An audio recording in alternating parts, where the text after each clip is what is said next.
முஹம்மது ரசூலுல்லாஹ் ஸல்லல்லாஹு அலைஹி வஸல்லம். எவ்வளவு சோதனைகள் மக்காவில், எவ்வளவு சோதனைகள்.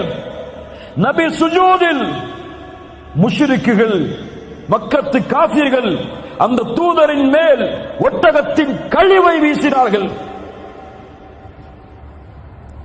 சுமையா ரலியல்லாஹு அன்ஹா, யாசிர், அம்மார், ஒரே குடும்பம் ஒரு பெண்ணுக்கு முன்னால் கொடுமைப்படுத்தப்பட்டார்கள்.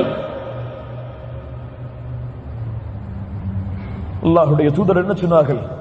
சப்ரன் ஆல யாசிர்.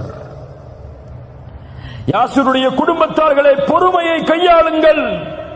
நீங்கள் தங்கக்கூடிய இடம் நாளை மறுமையில் சொர்க்கம். அஸ்ஸபர், அஸ்ஸபர், என் ரப்பு எனக்கு கொடுத்தது, இதில் நான் பொறுமையோடு இருப்பேன்.